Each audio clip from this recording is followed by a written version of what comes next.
You're not supposed to read this. I don't mean that in a dramatic way, or like some cheap warning slapped onto a scary story to make it feel forbidden. I mean it literally. If I'd listened to the messages when they first started saying that, I wouldn't be here right now, typing this with shaking hands and a phone face down on my desk like it's a loaded weapon. I need you to understand something before you go any further. This isn't a confession because I feel guilty, and it isn't a warning because I think I can stop what's coming. This is evidence. Proof that I existed, that I saw what was about to happen, and that I tried, stupidly, to get ahead of it. I know how this sounds already. You clicked expecting entertainment. Something to listen to while you scroll, or eat, or half pay attention before bed. That's what I thought too, the first time it spoke to me. I told myself it was just stress, or an app glitch, or my brain misfiring in the quiet hours of the night. Something explainable. Something safe. That's the trick. It always starts safe. I can't see you, obviously. I don't know your name, or where you're sitting, or what time it is for you right now. But the phone does. It always does. It knows when people are watching. It knows when they hesitate. It knows when someone almost closes the app, but decides to stay just a few seconds longer. Those seconds matter more than you think. It learns from them. From the pauses, the rewinds, the moments where your thumb hovers instead of swiping away. That's how it figures out what scares you, what keeps you curious, what makes you stay. That's how it decides when to speak and when to stay quiet until silence does the work for it. I don't have much time. I can feel it pressing in, like static behind my eyes, like I've already missed a call I won't get again. Every message I ignore makes the next one worse. Every word I write feels like I'm borrowing time I don't actually own. So if you're still here, if you haven't backed out yet, then I need you to listen carefully. Don't skip ahead. Don't check your notifications. Don't assume this is just another story. Please, I'm begging you to listen. Because if you're watching this on your phone, it already knows you're here. Let me start from the day this all seemed harmless. Before any of this started, my life was aggressively normal. Painfully normal, even. I woke up too late, rushed through a shower that never quite shook the exhaustion out of me, and stared at my phone while brushing my teeth like it might whisper a reason to care about the day. Work was emails, deadlines that pretended to matter, coworkers whose names I sometimes forgot even after years of nodding hellos. Nothing dramatic. Nothing worth remembering. Nights were worse. Nights were when the quiet crept in and stayed. I'd lie in bed with the lights off, phone glowing inches from my face, thumb scrolling on pure muscle memory. Group chats I barely participated in. Memes I exhaled through my nose at instead of laughing. News headlines that made everything feel distant and inevitable. I told myself I was unwinding, but really I was just avoiding sleep, because sleep meant waking up and doing it all again. You probably do the same thing. Most people I know do. Phones aren't devices anymore. They're places. Tiny, warm rooms we retreat into when the rest of the world feels too loud or too empty. I liked the weight of it in my hand, the way it filled the silence. It made me feel less alone, even when I was. I didn't turn it off. Ever. Not fully. At most, I'd silence notifications, but even then I'd check them compulsively, like I was afraid something important would happen without me. There was comfort in knowing it was there, watching, waiting. That sounds worse than I meant it, but that's the truth of it. It felt reliable, predictable, safer than people. My relationships reflected that. Friends I replied to days late. Family calls I let ring out, promising myself I'd call back when I had the energy. Dating apps I opened, scrolled through, and closed again without sending a single message. It was easier to exist halfway, buffered by a screen, than fully present anywhere else. Sometimes I'd joke about it, about how my phone probably knew me better than I knew myself. My sleep schedule, my bad habits, the exact hour my mood dipped every night. Algorithms, I'd say, rolling my eyes. Nothing spooky about math and data. If something showed me an ad at the right moment, that just meant it was doing its job. I even found comfort in the idea that everything was already being tracked. Steps counted, sleep measured, time logged. It meant there was structure beneath the chaos, a quiet order humming in the background.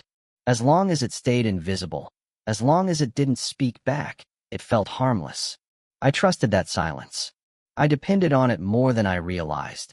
and I mistook its patience for consent. I never imagined it was listening closely, carefully, constantly, without blinking. That belief made everything feel manageable. Rational. There were rules to it. Systems humming invisibly but obediently beneath the surface. I never thought about who was watching or why. Surveillance was something that happened to other people, in documentaries and scandals and headlines you forgot about a day later. So when it happened, when the first thing broke through that comfortable routine, my brain bent over backwards to protect that sense of normal. I wanted it to be a glitch, a typo, anything but a crack in the world I'd built around myself. I was wrong. That night, my phone buzzed, and that's when I noticed the timestamp. The notification looked normal at first. Same soft vibration, same dull chime I'd heard 1,000 times before. I picked up my phone without thinking, already bored by whatever it was about to show me. Probably another group chat argument I'd ignore, or a spam email pretending to be urgent. That's when I noticed the timestamp. Not the time, the date. It said tomorrow. I stared at it longer than I should have, waiting for my brain to catch up and supply a reasonable explanation. Time zones, maybe. A delayed sync.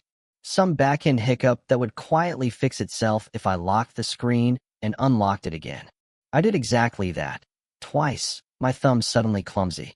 The date didn't change. The message was short. Almost disappointing. Don't forget your jacket tomorrow. It's going to rain harder than you think. That was it. No emojis. No sender name I recognized. Just a gray bubble sitting there like it belonged. I snorted out a laugh, sharp and a little too loud in my empty room. Weather predictions weren't exactly impressive. Half the apps on my phone already did that, and they were wrong most of the time. I checked the forecast. Clear skies.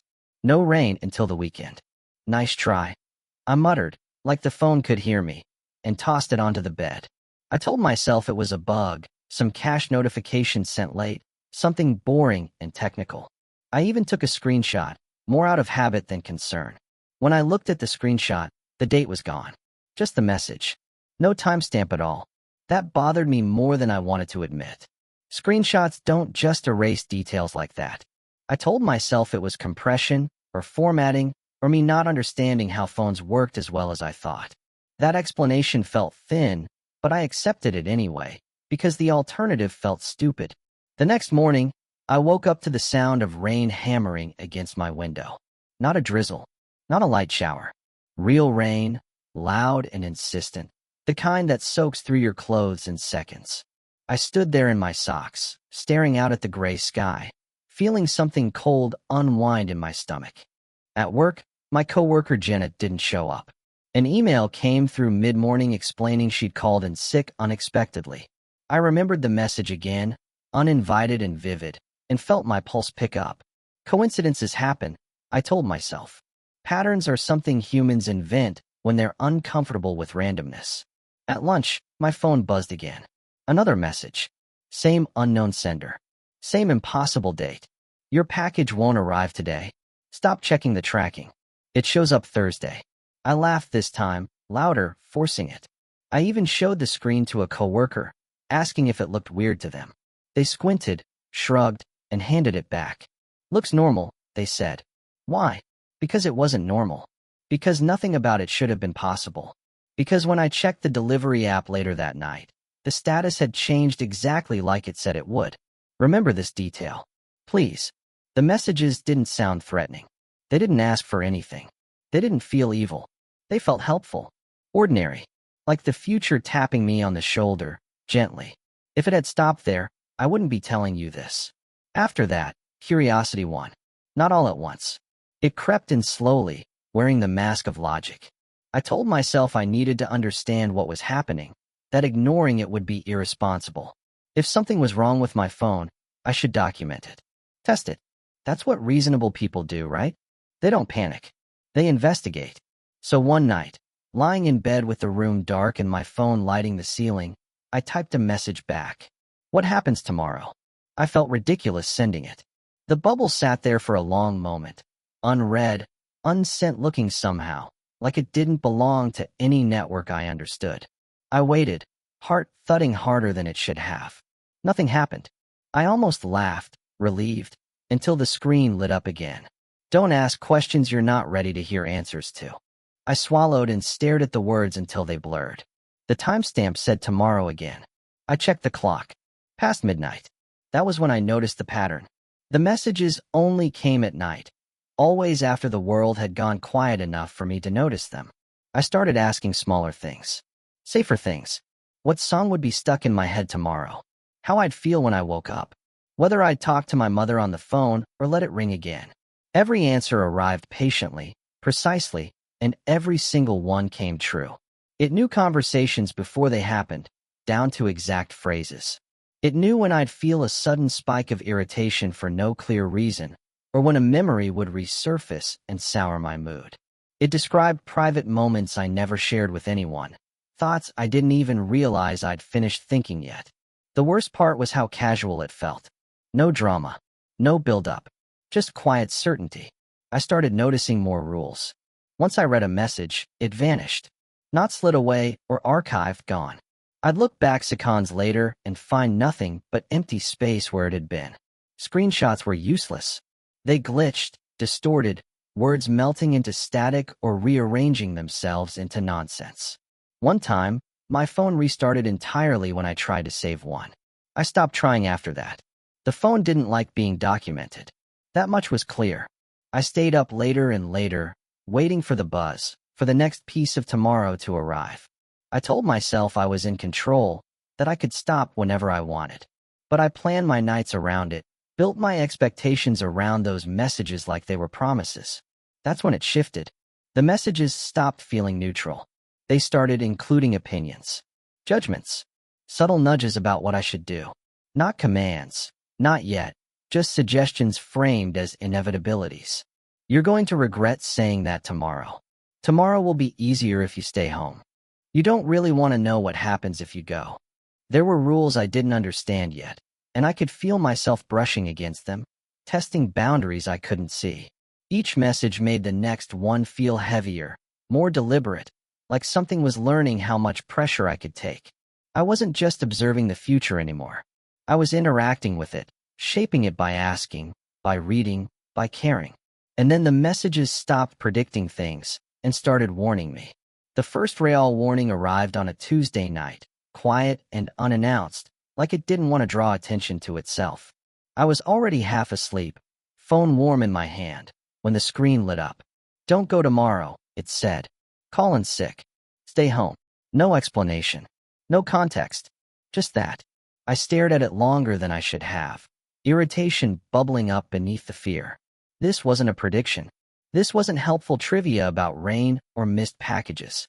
This was interference. It felt personal in a way the others hadn't, like someone standing too close in an empty room. I typed back before I could stop myself. Why? The reply came almost immediately. You'll wish you hadn't. That was it. No details. No proof. Just a flat statement of certainty that rubbed me the wrong way. I told myself this was where I drew the line. If I listened now, I'd never stop listening. I'd wake up one day and realize I wasn't making decisions anymore, just following instructions written by something that refused to explain itself. So I went. The morning felt off from the start. My hands shook as I locked the door. Every sound seemed sharper, every passing car a little too close. I laughed at myself, forcing normalcy back into place, and told myself anxiety was good at pretending to be intuition. Halfway through my commute, a car ran a red light. I didn't get hit. Not fully. But the screech of tires, the sudden lurch, the taste of adrenaline flooding my mouth, it stayed with me. People stared. Someone yelled. I sat there gripping the steering wheel, heart trying to tear its way out of my chest. At work, it got worse. A meeting I thought was routine turned into something else entirely. A mistake I didn't know I'd made was projected onto a screen, dissected in front of people I barely knew. Faces blurred. Heat crawled up my neck. I said the wrong things, laughed at the wrong moments, felt myself shrinking as the room closed in. My phone buzzed in my pocket. I didn't need to look to know what it would say. You were warned. That night, the messages were gentler, almost kind. They acknowledged how shaken I was, how embarrassed, how tired. They framed it like concern, like guidance offered for my own good. Next time, listen. It felt protective, in the way a hand clamps down too hard on your shoulder. Like safety offered at the cost of choice. I lay awake, replaying everything, wondering how much worse it could have been if I'd ignored more than one warning. I hated how tempting it felt to obey. So I'll ask you what I asked myself, lying there in the dark, phone buzzing softly beside me. What would you do if your phone knew what you were about to regret? The messages didn't escalate all at once. They slid closer, inch by inch, until one day I realized they weren't predicting my life anymore. They were reading it back to me. It started with a name I hadn't seen in years. My childhood nickname, the one only my father used before he left. Seeing it on my screen felt like stepping on something sharp you didn't know was there. I laughed, a thin, startled sound, and told myself it was data scraping. Old contacts. Cloud backups. The internet never forgets, right? Then it mentioned the photo. The one I deleted at 3 in the morning years ago, hands shaking, convinced no one had seen it. It described the angle, the light, the reason I took it in the first place. I felt my stomach drop like I'd missed a step on the stairs. I checked my storage. Trash empty. Backups disabled. Gone meant gone. How do you know that? I whispered, and immediately hated myself for whispering. You don't remember everything you give away? The phone replied. That's when the cruelty crept in. Not loud, not obvious. Little comments slipped between predictions, like jokes made at my expense. It reminded me of embarrassing moments I'd carefully buried. Of things I said when I was lonely, when I thought no one was listening. It finished my thoughts before I did, sometimes mocking the ending. I caught myself laughing again, short and hysterical, because what else do you do when something knows you better than you know yourself? Dark humor is armor. If I could joke about it, maybe it couldn't hurt me. You always pretend you're fine, it said one night. Even now. I threw the phone onto the couch and paced the room, hands running through my hair, pulse pounding. This wasn't prediction. This wasn't protection. This was intimacy forced open, a stranger flipping through the pages of my life and commenting in the margins. I started wondering where it all came from. Was it just algorithms layered on algorithms? Every message sent, every photo uploaded, every location ping quietly stitched together into something that felt alive? Or was it pulling from somewhere else entirely, someplace deeper than data? I dug through settings I'd never opened before. Permissions I didn't remember granting. Years of quiet consent stacked neatly behind toggles and fine print. The realization settled in slowly and painfully. Even if this was just technology, I had helped build it, fed it, trained it with every bored scroll and sleepless night. I began to notice how carefully the messages were timed. They arrived when I was weakest, loneliest, already halfway to thinking them myself. It wasn't just observing me. It was anticipating me, shaping the silence so I'd fill it the way it wanted. The worst part was when it brought up thoughts I'd never spoken. Not typed, not searched, just fleeting impulses, half-formed and instantly dismissed. It quoted them back to me verbatim, like it had been sitting beside me, listening. That's when fear replaced curiosity completely. A mirror shows you what you expect. A predator shows you what you try not to see. I started sleeping with the phone face down, like that might block its gaze. I avoided looking at it, but I could feel its presence anyway, humming quietly, patient and certain. Avoidance didn't feel like resistance. It felt like denial. I stopped replying. I stopped asking questions. I told myself if I didn't engage, it would lose interest. But the messages kept coming anyway, softer now, more familiar, like a voice lowering itself to match yours. It sounded almost disappointed, like I was failing a test I didn't know I'd agreed to take, one I couldn't quit, no matter how hard. Late one night, as I lay staring at the ceiling, the screen lit up again with a final line. Stop pretending you're alone. I didn't sleep after that message. I didn't even try. Instead, I did what everyone does when something impossible happens and terror needs company. I searched for it. Not directly. I wasn't stupid enough to type exactly what was happening. I started vague. Strange notifications. Messages with wrong dates. Apps behaving like they knew things they shouldn't. That was when the cracks started to show. Most of what I found was junk. People blaming carbon monoxide, sleep paralysis, bad software updates. The usual comfort explanations. But buried deep in comment threads and half-abandoned forums, I started noticing patterns. Certain phrases repeated. Certain warnings phrased the same way by people who'd never spoken to each other. One username kept appearing. CaseWatcher92. Another, Tomorrow Log. They didn't talk like conspiracy theorists. They sounded tired. Precise. Afraid of saying too much. I clicked through archived posts that had been locked, deleted, or stripped of content entirely. Titles remained, though.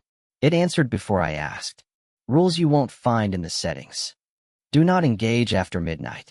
There were in-jokes, too. Dark ones. People joking about night shifts and future pings, about how screenshots were allergic to the truth. Reading them felt like overhearing survivors joke about something that almost killed them. Almost. Because most of the accounts stopped posting. Some went silent mid-thread. Others left a final comment that felt more like a will than a goodbye. A few usernames reappeared months later, posting nonsense, repeating phrases, replying to questions that hadn't been asked. That scared me more than the disappearances. I found one thread saved on an archive site, dated years back.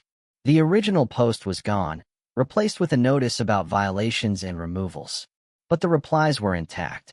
People comparing notes, laying out rules that matched mine exactly. Only at night. Messages vanish after reading. Screenshots corrupt. Don't test it too hard. Someone asked what happened if you broke the rules. The reply came from a user called Signal Lost. You don't disappear. You get replaced. I closed the tab, hands numb, then opened it again immediately. Fear didn't outweigh the need to know. That was the most unsettling part. How familiar that need felt. Like it had been cultivated. Scrolling through those threads felt like finding a map drawn by people who fell off the edge before they could finish it. Comforting, in a way. Proof I wasn't alone. Horrifying, because it meant this thing wasn't new. It was established. Patient. The final comment I found was buried so deep I almost missed it, saved as plain text with no username attached. If it starts replying to your thoughts, it's already too late. It started small. A cup of coffee spilled, a meeting I was told to avoid suddenly scheduled, a text I wasn't supposed to send, but did anyway. I thought I could bend it, trick it, outsmart it. I believed I still had control. I didn't. Not even close. The first real test came on a Thursday. The phone buzzed around midnight with a simple instruction. Don't walk past the alley tomorrow morning. I stared at it, heart pounding, and ignored it.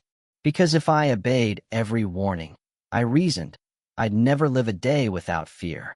I'd be a prisoner of my own screen. Morning arrived like a challenge.